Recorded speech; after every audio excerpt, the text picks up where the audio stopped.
Alhamdulillahilladzi anzala as-sakinata fi qulubil mu'minin liyazdadu imanan ma'a imanihim.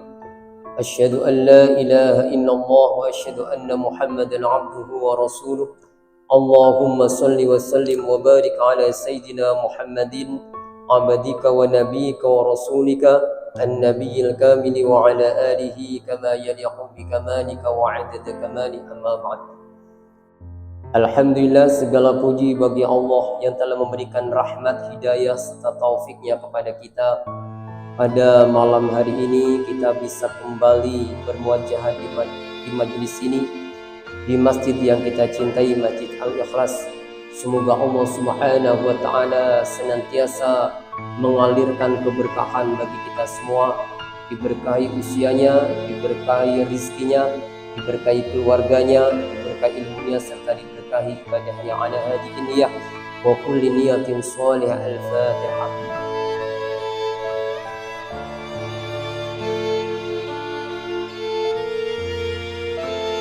Alhamdulillah, pada malam hari ini kita akan melanjutkan kajian Al-Hikam sampai pada kalam hikmah yang ke-20. Qala al-muallif rahimahullahu ta'ala wa nafa'ana bihi wa amaddana bi asrarihi wa afadha 'alaina min barakatihi wa 'ulumihi wa anwarihi fid darain, amin, Allahumma amin. Kaifa yutasawwaru ayyuhjibahu syai'un wa huwa adh-dhahiru qabla wujudi kulli syai'. Kaifa yutasawwaru, bagaimana bisa digambarkan, bagaimana bisa diilustrasikan, bagaimana bisa dihayal atau diimajinasikan.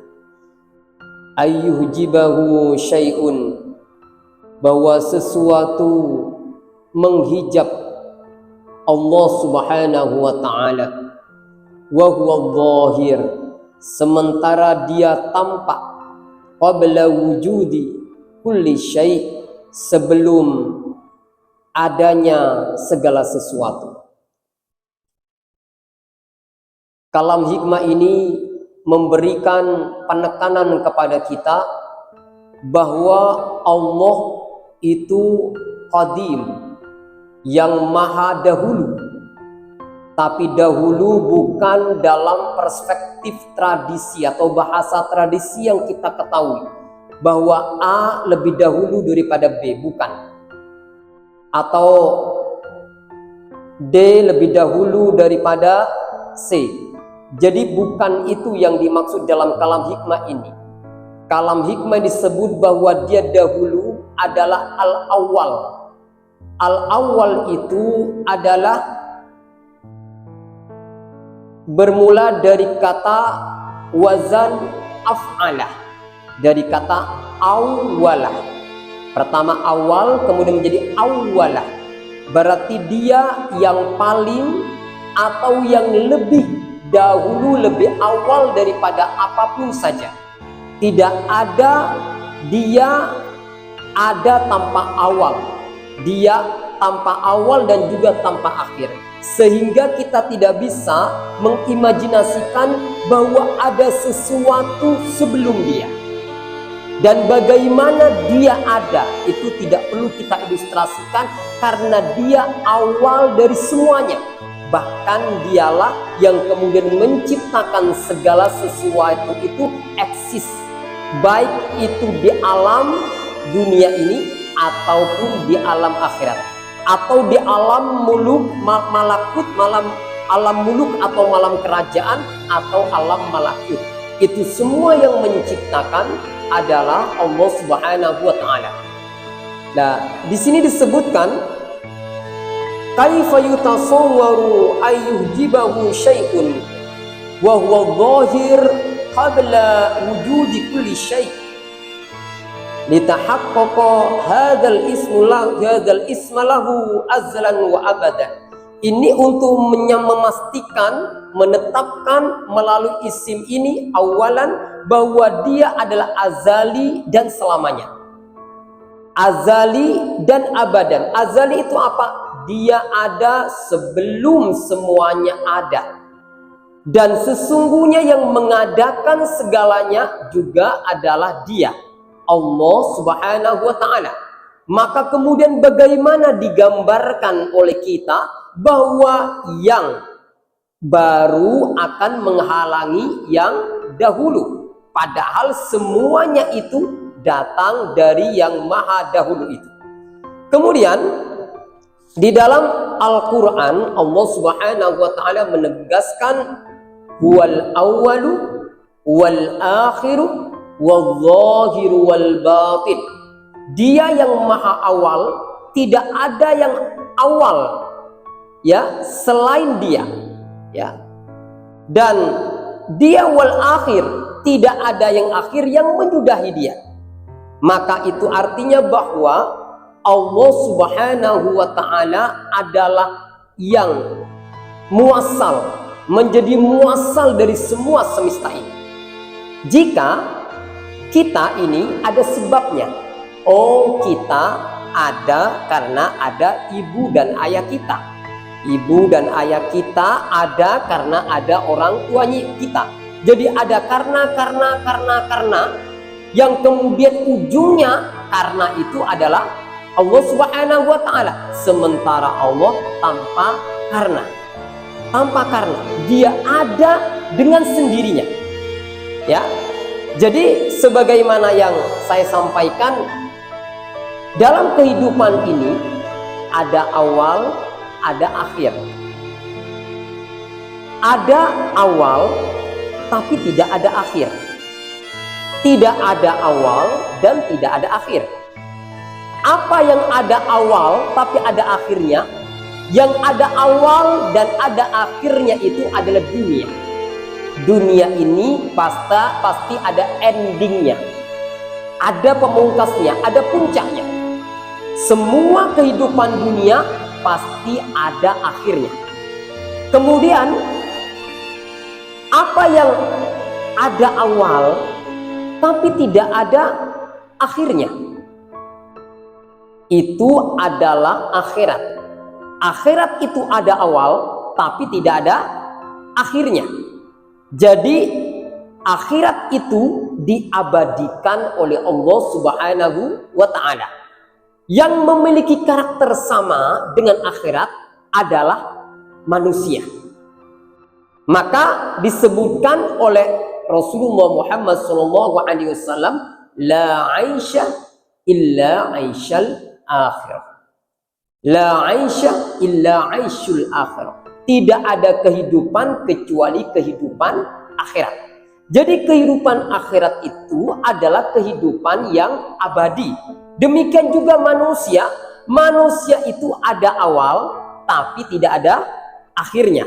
Jangan pernah mengira setelah kita mati lalu kemudian tidak ada kita ini. Secara fisik memang kita ending, tetapi secara ruh itu diabadikan oleh Allah Subhanahu wa ta'ala. Ya. Makanya ketika ada orang meninggal dunia, sebenarnya yang meninggalkan dunia menuju alam malakut, menuju kedekatan dengan ilahi Rabbi itu siapa? Yang meninggalkan dunia itu adalah ruh. Ruh. Kenapa ruh ini abadi? Karena ruh ini adalah berasal dari yang maha abadi. Dialah Allah Subhanahu wa ta'ala. Sementara fisik kita ini berasal dari yang tidak abadi, yakni dari tanah dan akan kembali ke tanah. Kemudian yang terakhir adalah tidak ada awal dan tidak ada akhir. Dialah Allah Subhanahu wa ta'ala. Ya. Maka ketika Nabi Musa berdebat dengan Firaun, siapa Tuhanmu wahai Musa? Dialah Rabbul Alamin, Tuhan seluruh semesta. Dia masih ngengkel. Firaun ini dia bertanya, siapa? Apakah dia bisa menciptakan langit dan bumi? Aku ini menciptakan langit dan bumi ini. Lalu kemudian Nabi Musa mengatakan, Rabbukum wa rabbu abaikum. Bahwa Tuhan kita, Tuhan kalian adalah Tuhan dari ayah-ayah kalian. Ketika kemudian disampaikan ini, dia mengatakan, kamu majnun, kamu ini gila wahai Musa. Karena ketika dalil ini disampaikan oleh Musa kepada Fir'aun, maka Nabi Musa ingin mengatakan, kalau Tuhanku itu adalah Tuhan kalian dan Tuhan dari ayah-ayah kalian, sebelum Fir'aun diciptakan, kira-kira siapa Tuhannya? Itulah kekalahannya Fir'aun saat itu. Kenapa? Karena Nabi Musa mengatakan Tuhan kalian adalah Tuhan, juga adalah Tuhan dari ayah-ayah kalian. Sementara Fir'aun itu memiliki orang tua. Kira-kira sebelum Fir'aun mendeklarasikan sebagai Tuhan, ana rabbukumul a'la, aku adalah Tuhan kalian yang tinggi, itu siapa Tuhan sebelum Fir'aun? Ya kan? Sehingga saat itu Fir'aun kalah debat dengan Nabi Musa alaihissalam. Ya, maka disinilah kemudian kita katakan bahwa Allah Subhanahu wa Ta'ala itu wujud sebelum segala sesuatunya ada. Dan dikatakan di dalam Al-Quran, Allahu khaliqu kulla syai'. Allah menciptakan segala sesuatu. Jadi antara pencipta dan yang dicipta tentu saja berbeda. Tentu saja berbeda. Pasti ada titik different, titik pembeda, distingsi antara pencipta dengan yang diciptakan. Nah, Allah itu menciptakan segala sesuatu. Malaikat Allah yang ciptakan, surga Allah yang ciptakan, nabi-nabi Allah yang ciptakan, seluruh apa yang ada di langit dan apa yang ada di bumi diciptakan oleh Allah Subhanahu wa Ta'ala. Pastinya bahwa yang menciptakan lebih dahulu ada sebelum yang diciptakan. Ini. Kemudian yang berikutnya disampaikan, kana Allahu tabaraka wa ta'ala wa lam yakun syai'un ghairuhu. Bahwa ada Allah yang maha tinggi dan tidak ada sesuatu selain Dia. Tidak ada sesuatu selain Dia. Karena sesungguhnya segala sesuatu yang ada itu hanyalah pancaran, hanyalah pantulan, hanyalah refleksi dari keberadaan Allah. Ketika misalnya ada orang, di depannya ada cermin. Lalu kemudian di dalam cermin itu ada pantulan gambar dari orang yang ada di depannya. Lalu kemudian ditanya, kira-kira apakah gambar yang ada di dalam cermin itu adalah kamu? Oh iya, itu gambar saya. Lalu ditanya, apakah benar gambar yang di cermin itu benar-benar kamu? Oh bukan, itu gambar aku. Bukan sejatinya, karena itu hanya pantulan. Ketika saya nanti menarik diri ke cermin yang lain, maka di cermin ini sudah tidak ada gambar saya lagi. Ya, itu kenapa? Karena gambar yang ada di dalam cermin hanyalah pantulan dari objek aslinya. Nah, makhluk ini sejatinya tidak ada. Makhluk ini hanyalah refleksi pantulan keberadaan Allah. Jadi kalau kita ingin mengenal Allah, kenalilah makhluk sebagai jejak dari keberadaan Allah Subhanahu wa Ta'ala. Atau mungkin kita melihat ada jejak kaki kuda. Oh, kalau ada jejak kaki kuda, kita bisa pastikan tadi ada kuda yang melewati setapak ini. Jadi ini hanya sekedar tanda-tanda dari keberadaan kuda. Demikian juga bahwa makhluk dan semesta ini hanyalah asar atau jejak dari keberadaan Allah Subhanahu wa Ta'ala. Maka kita jangan berhenti di jejak. Kalau berhenti di jejak, kita tidak menemukan makna. Tetapi kita harus mencari siapa yang telah membuat atau meletakkan jejak ini. Berarti kita tertuju kepada Khalik, jangan tertuju kepada makhluk.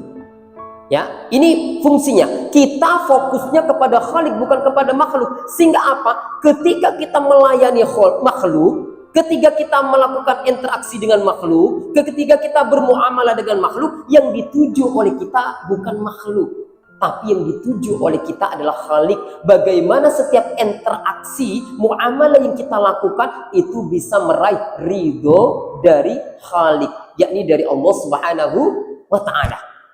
Kenapa? Karena kalau kita berharap dari makhluk, itu hanya cermin, itu hanya pantulan saja. Seperti kita melihat gambar, gambarnya cantik, lalu kita tertarik dengan gambar itu, ingin menikahi gambar itu. Bagaimana kita ingin menikahi gambar? Itu hanya gambar saja, ya kan? Kita akan mencari siapa sosok aslinya dari gambar ini, ya toh? Sosok aslinya gambar ini. Demikian juga kita, seluruh amal, kenapa kita yang jadikan tujuan itu adalah Allah? Karena hakikat keberadaan itu sejatinya hanyalah Allah Subhanahu wa Ta'ala. Kemudian dilanjutkan, kana Allahu tabaraka wa ta'ala qabla kulli syai'. Ya, ada Allah Subhanahu wa Ta'ala sebelum segala sesuatu. Jadi sebagaimana yang sudah sering saya sampaikan, semua kehidupan dunia ini diikat dalam hukum sebab akibat. Semua kita ini ada sebabnya apa, kemudian dia ada sebabnya apa. Semua itu ada sebabnya, ya. Sebab itu dalam ilmu filsafat, sebab itu ada dua. Ada sebab materi, ada sebab efisien. Seperti halnya masjid ini, ada sebab materi, ada sebab efisien.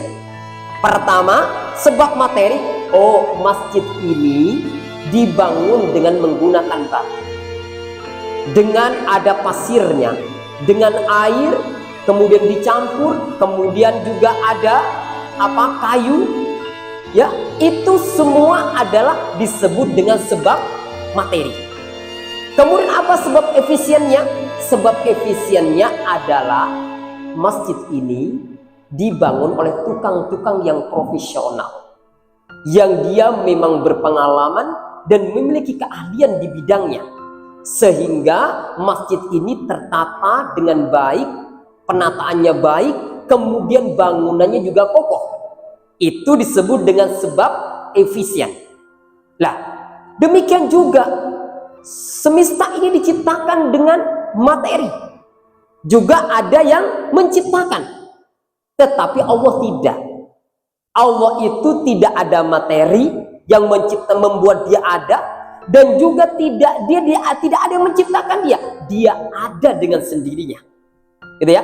Berarti semuanya itu sebab, mengikuti sebab, ta'alluq terhadap sebab, tetapi Allah Subhanahu wa Ta'ala tidak bergantung kepada sebab. Beliau bahkan, Allah bahkan itu disebut dengan Rabbul Asbab, pemilik dan penguasa semua sebab. Karenanya Allah kadang-kadang tidak membutuhkan sebab untuk memberi sesuatu kepada seseorang. Seperti misalnya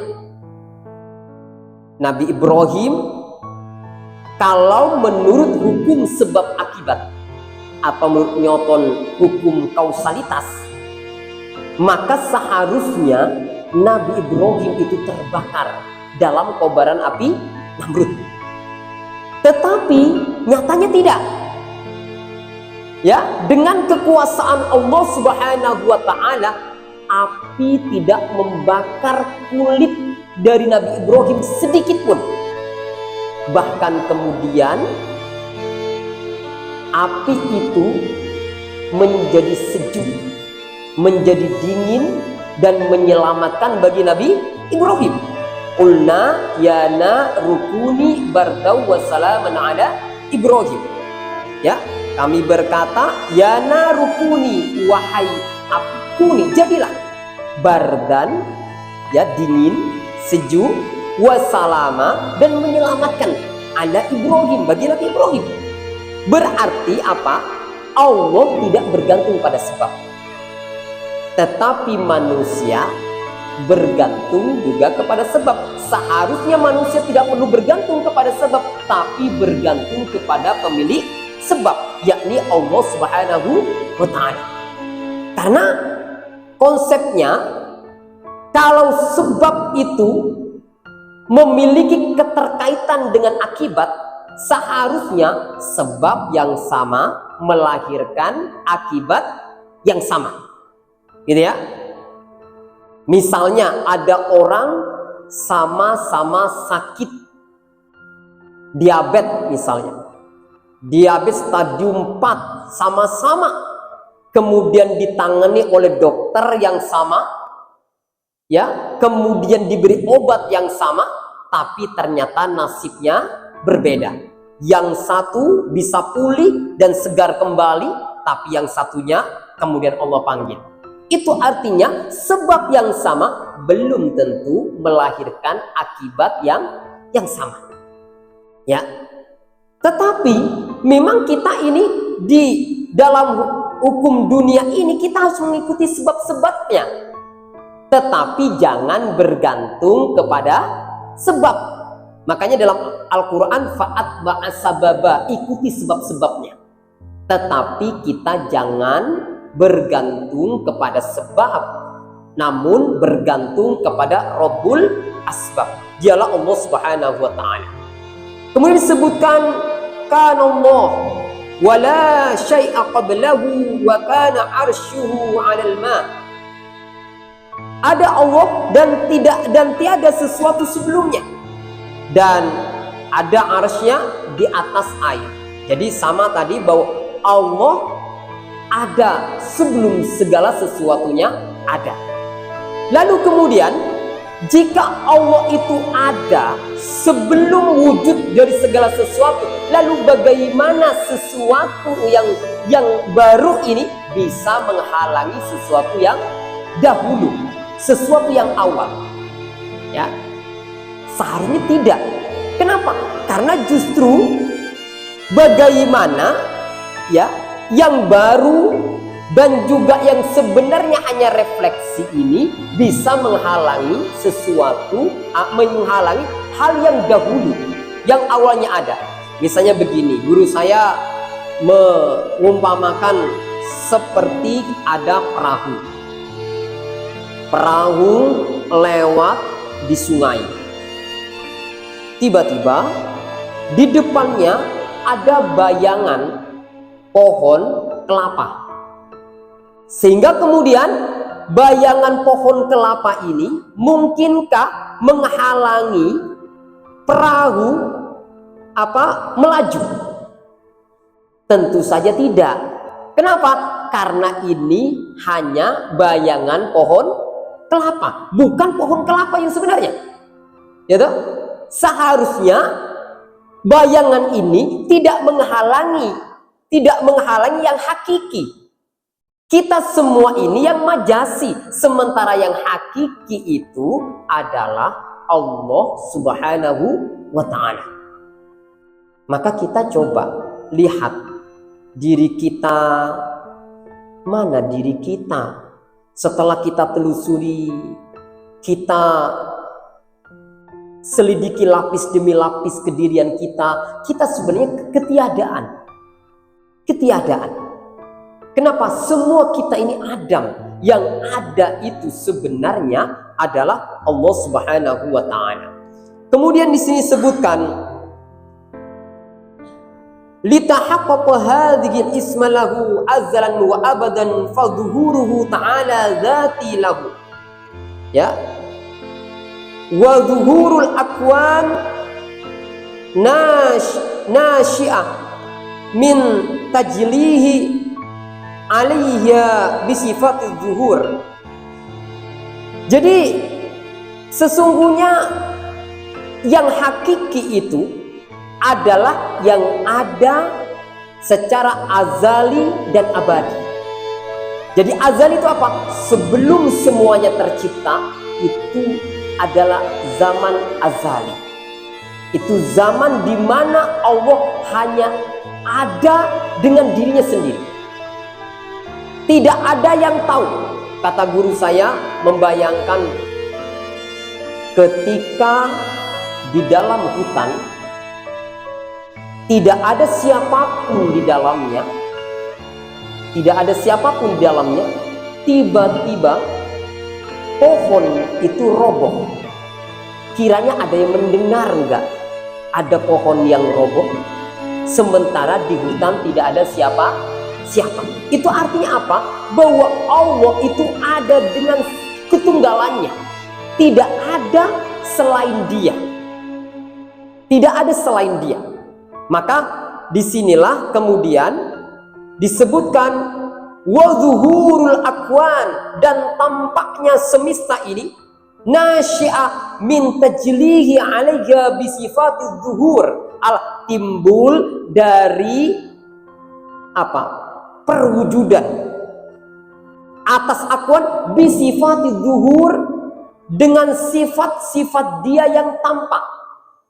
Jadi alam semesta ini hanyalah penampakan dari sifat-sifat Allah. Makanya seharusnya jangan sampai alam semesta ini melalaikan kita dari Allah. Jangan sampai melalaikan kita dari Allah. Seperti yang saya sampaikan kemarin, ketika kita melihat bunga yang indah, ya, yang mewangi, jangan sampai perhatian kita berhenti pada bunga, tetapi seharusnya itu menggiring kita untuk mengenal siapa yang menciptakan bunga ini. Pasti ini adalah Dia yang maha indah. Pasti ini adalah Dia yang maha wangi. Dialah Allah Subhanahu wa ta'ala. Seperti halnya lukisan, ya, lukisan. Ketika kita melihat lukisan yang indah, mempesona, memukau jiwa kita, jangan berhenti pada lukisan. Siapa yang melukis lukisan ini? Karena lukisan itu refleksi dari jiwa dan sifat dari pelukisnya. Ya, makanya kan dulu kita lihat kalau orang menulis tangan itu bisa lihat karakternya. Oh, ini karakternya begini. Oh, ini karakternya lembut. Oh, ini karakternya kasar. Itu dari tulisan tangan. Karena tulisan itu menggambarkan penulisnya. Demikian juga semesta ini, jangan kita berhenti pada semesta, tapi kita melihat di balik semesta. Sementara orang kafir tidak. Orang kafir itu disebutkan dalam Al-Quran, ya'lamuna zahiran wa hum 'anil akhirati ghafilun. Mereka itu hanya tahu sesuatu yang zahir, sementara sesuatu terkait dengan akhirat dia ghafil, dialah lalai. Dia tidak tahu, tidak sadar. Makanya dia selalu yang menjadi fokus adalah materi, selalu yang menjadi fokus kekayaan, selalu yang menjadi fokus adalah bagaimana kehidupan dunia saya mewah. Itu yang menjadi fokus mereka. Kenapa? Karena mereka hanya mengerti yang zahir saja. Bayangkan, di dalam buku yang disusun oleh Yuval Hariri dalam Homodeus, orang-orang terkaya di dunia sekarang sudah tidak lagi berpikir bagaimana mengeruk kekayaan di dunia ini, karena mereka sudah sampai pada puncak kekayaannya. Tetapi yang dia pikirkan bagaimana caranya agar hidup abadi di dunia. Hanya hidup abadi. Dia mencari mesin yang membuat dia tetap hidup. Mungkin dengan menggunakan nafas buatan atau apalah. Sehingga dia tetap kelihatan eksis. Nah ini kenapa? Karena memang fokus mereka hanya dunia. Setelah hidup di dunia sudah nggak ada kehidupan lagi. Tapi tidak dengan kita. Kehidupan di dunia ini hanya tempat kita menanam sejenak. Tempat kita mampir sebentar. Sementara kehidupan yang abadi adalah kehidupan di akhirat. Yang nanti di akhirat yang menjadi fokus kita, menjadi orientasi kita adalah bagaimana berjumpa dengan Allah Subhanahu wa Ta'ala, muasal dari jiwa kita, muasal dari seluruh semesta ini. Kemudian berikutnya, kalam hikmah yang berikutnya disebutkan kaifa yutasawwar ayyuhjibahu syai'un wa huwa adharu min kulli syai'. Bagaimana bisa digambarkan sesuatu bisa menghijab Allah, wa huwa adhar, sementara dia tampak lebih terang dari segala sesuatu. Maksudnya apa? Ketika kita melihat samudra, perhatian kita hanya pada samudra. Aku tidak menemukan Allah di samudra. Ketika kita melihat mobil yang mewah, kemudian hilir mudik di jalan raya, aku hanya melihat mobil, tidak melihat Allah di balik mobil mewah tersebut. Bagaimana aku bisa melihat ya Allah di dalamnya? Ketahuilah, sesungguhnya kita tidak bisa melihat mobil yang mewah, tidak bisa melihat samudra yang membentang luas, kecuali karena kita diberi mata. Diberi mata. Kalau mata kita tertutup dan kita buta, kita tidak melihat seluruh keindahan itu. Dan kalau tidak dilihat, maka meskipun ada, tidak eksis bagi kita. Jadi adanya sesuatu itu bersifat subjektif. Ada orang, laki-laki, dua laki-laki melihat satu perempuan. Kata satunya, oh wanita ini cantik. Kata yang lain, biasa-biasa saja. Mungkin saja yang satu itu fokusnya kepada matanya yang indah. Tapi yang satunya melihat pada hidungnya yang tidak mancung. Sehingga apa? Persepsinya berbeda. Jadi sebenarnya ada itu bukan objektif, tapi bersifat subjektif. Tadi mata karena mata melihat, maka di situ ada mobil yang mewah di depan kita, ada samudra yang luas membentang. Tapi kalau tidak ada mata, kita tidak bisa melihat semuanya. Kemudian mata ini tidak bisa bergantung hanya pada mata, karena bermata ini harus bergantung pada saraf-saraf. Kalau saraf-sarafnya putus, meskipun kita punya mata, tidak bisa melihatnya. Ya, tak? Jadi bergantung pada neuron, pada saraf ini, pada otak juga. Kalau nggak ada otak, meskipun kita melihat, ya nggak bisa melihat. Meskipun ada mata, nggak bisa melihat. Meskipun ada telinga, tidak bisa mendengar. Tetapi ingat bahwa sesungguhnya neuron atau otak itu tidak bisa punya pengetahuan, tidak punya kesadaran apabila dia tidak mendapatkan aliran cahaya dari Allah Subhanahu wa Ta'ala. Jadi sesungguhnya yang membuat kita melihat itu apa?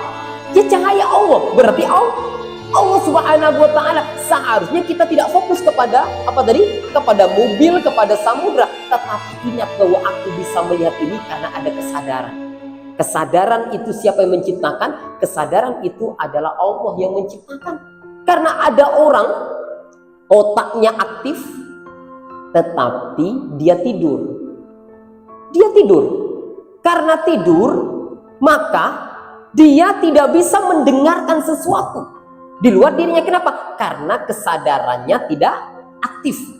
Lalu siapa yang menguasai kesadaran ini? Yang menguasai kesadaran ini adalah Allah Subhanahu wa Ta'ala. Coba bayangkan, kita tidak bisa melihat Allah. Saking apanya? Saking tampaknya. Coba ada seorang kakek. Kakek itu bilang kepada cucunya, "Wahai cucuku, di mana kacamataku?" Dia cari ke sana, tidak ketemu. "Wahai cucuku, mana kacamataku?" Nah, ternyata kemudian coba kakek lihat di cermin. Ya di cermin, loh iya, saya yang ternyata pakai kacamata. Lupa dia bahwa kacamatanya kepake. Ya, kacamatanya kepake. Dia cari kacamata yang sedang dipakai oleh dia. Gitu ya. Kan banyak di antara kita kalau sudah pikun itu, mana ya? Mana kacamata? Cucunya suatu saat sudah biasa, ya, bisa kayak itu pakai baik. Enggak saya lihat. Oh ya, akhirnya disuruh dia cermin. Nah, ternyata kacamatanya dipakai. Saking dekatnya kacamata itu sampai tidak terlihat. Padahal kacamata itu yang membuat sesuatu di luar itu terlihat terang. Tapi kenapa nggak kelihatan? Demikian juga kita ini. Jadi yang menampakkan kepada kita itu semuanya adalah Allah Subhanahu wa Ta'ala. Coba tadi, mobil itu tidak ada, makanya kalau kita buta nggak punya keinginan, ya. Kan kita melihat orang kok punya mobil, jadi punya keinginan. Kenapa? Karena kita melihat. Tetapi yang membuat kita melihat itu siapa? Bukan mata mandiri. Mata itu masih bergantung kepada neuro, kepada saraf-saraf, bahkan kepada otak. Dan otak masih bergantung kepada siapa? Cahaya. Cahaya ini dari mana? Cahaya ini dari Allah Subhanahu wa Ta'ala. Berarti kita sebenarnya bergantung kepada Allah. Makanya kata guru saya bahwa ingat ada bergantung kepada ingat. Ya. Tidak ada bergantung kepada lupa. Jadi artinya apa? Meskipun itu ada di hadapan kita, tapi kita tidak menyadari ada hal tersebut, maka itu tidak ada. Ya, tidak ada. Ini orangnya, loh saya ini besar loh, kok kamu nggak kelihatan? Ya karena saya tidak mengingat Anda. Mungkin pikiran saya, perasaan saya, hayalan saya justru tertuju kepada yang lain. Berapa sering kita ini diajak ngomong sama orang, tapi nggak tahu maksud apa yang diomongin. Kenapa? Karena pikiran kita tidak tertuju kepada orang yang sedang ngomong. Pikiran kita ini sedang memikirkan masalah yang nggak selesai-selesai. Ya toh? Kenapa? Karena kesadaran kita tidak fokus kepada dia. Demikian juga sesungguhnya kita ini melihat tadi karena ada kesadaran. Ya, kesadaran itu milik siapa? Kesadaran itu milik Allah Subhanahu wa Ta'ala. Pernah suatu saat guru saya bercerita, ada orang nonton sepak bola. Dia sedang asik masuk dan dalam keadaan katanya flow. Flow itu dalam keadaan sedang masuk dan asyik menonton sepak bola. Di sampingnya ada kacang, dia makan. Tapi perhatiannya tertuju kepada sepak bola itu. Lalu kemudian setelah selesai tontonan itu, dia melihat di sampingnya kok kacangnya sudah tandas, sudah lenyap, nggak ada. Ini siapa yang makan ini? Dia tidak sadar bahwa dia makan kacang itu. Kenapa? Karena pikirannya, kesadarannya disedot oleh sepak bola itu tadi. Gitu ya. Jadi kita sendiri tidak punya kendali terhadap kesadaran. Ya toh? Yang mengendalikan kesadaran kita adalah Allah Subhanahu wa Ta'ala. Makanya termasuk hidayah. Hidayah itu bukan kuasa kita. Gitu kan? Kita menjadi baik itu bukan kuasa kita. Kita menjadi baik itu adalah anugerah dari Allah. Jadi kita tanpa Allah bukan siapa-siapa kita ini. Ya toh? Hidayah saja loh, kita nggak punya kuasa. Ada orang di dalam hadis itu saya kadang nangis. Ada orang yang sudah ibadah dari sejak kecil sampai dewasa, sampai mendekati kematian. Lalu kemudian dia ternyata berbelok arah menjadi orang kafir. Lalu dia mati dalam keadaan kafir. Siapa yang mau menjadi orang kafir? Dia akan mencita-citakan menjadi orang yang mati dalam keadaan Islam. Siapa itu? Dia nggak punya kuasa apa-apa. Ya, nggak punya kuasa apa-apa. Allah yang menguasai. Siapa orang ini? Katanya Al-Qurtubi. Siapa orang ini? Orang ini adalah orang yang ibadah kepada Allah. Habiskan waktu-waktunya beribadah kepada Allah. Tetapi dia tidak rajin membersihkan hatinya. Hatinya masih penuh dengan kedengkian. Hatinya masih penuh dengan permusuhan. Hatinya masih ada kesombongan, ada riya. Menggerogoti hatinya. Orang ini yang nanti pada saat detik-detik kematiannya mati dalam keadaan su'ul khotimah. Mungkin ada orang sebaliknya, itu hadis. Sebaliknya ada orang yang melakukan keburukan, amal dosa demi dosa, tapi beberapa menit, berapa jarak antara dia dengan kematian, lalu Allah berikan hidayah kepada dia. Dia menjadi orang yang benar-benar taubat kepada Allah dengan taubatan nasuha. Dia mati dalam keadaan bertaubat, maka kemudian dia menjadi orang yang mati dalam keadaan husnul khotimah. Nah, ini artinya apa? Kita jangan melalui pemahaman ini, jangan pernah kita mengandalkan diri. Karena siapa yang mengandalkan diri pasti mengagungkan diri. Ya toh? Mengagungkan, kalau dia bisa beribadah dengan baik, kan akhirnya dia mengagungkan dirinya. Dia timbul ujub di dalam dirinya. Dan sementara kita kalau sadar bahwa semua yang melakukan itu, semua yang menggerakkan itu adalah Allah Subhanahu wa Ta'ala. Di dalam kalam hikmah-hikmah setelah ini itu dijelaskan oleh Ibnu Athaillah Iskandari, dibahas oleh Syekh Ramadan Luthi. Ingatlah, sesungguhnya akal itu bukan dalam kuasa kita. Akal sehat itu bukan dalam kuasa kita. Jadi orang bisa berpikir baik, itu ada otak, tapi otak itu tidak mandiri. Otak itu akan mendapatkan nur dari Allah berupa akal. Kemudian masuk ke otak, itu disebut dengan akal sehat. Tetapi kadang-kadang nanti ada kegelapan masuk ke otak itu, sehingga kemudian menggerakkan kita untuk melakukan amal-amal keburukan. Jadi tadi akal sehat ini nur dari Allah, nur kebaikan dari Allah dipancarkan kepada kita, lalu kemudian memberi stimulus kepada otak untuk melakukan kebaikan. Maka itu yang disebut dalam Al-Quran, fa'alhamaha fujuraha wa taqwaha. Siapa dia? Dialah Allah Subhanahu wa Ta'ala. Karenanya kita berserah diri kepada Allah. Berserah diri kepada Allah. Jangan ngandalin diri sendiri. Jangan ngandalin diri sendiri. Berserah diri kepada Allah. Jika kita berserah diri kepada Allah, maka Allah akan menghadiahkan yang terbaik kepada kita. Pasti yang terbaik. Maka ini semoga Allah Subhanahu wa Ta'ala melalui kajian Al-Hikam ini selalu mendorong kita agar senantiasa mengandalkan Allah. Mengandalkan Allah. Berserah diri kepada Allah Subhanahu wa Ta'ala. Karena dia adalah merupakan wujud yang sejati, hakikat dari segala sesuatu, dan kita ini hanyalah refleksi yang dikuasai oleh Dia, Allah Subhanahu wa Ta'ala. Demikian dari saya, mohon maaf apabila ada kesalahan. Semoga Allah Subhanahu wa Ta'ala senantiasa ridho kepada kita semua. Wal afu minkum. Wassalamualaikum warahmatullahi wabarakatuh.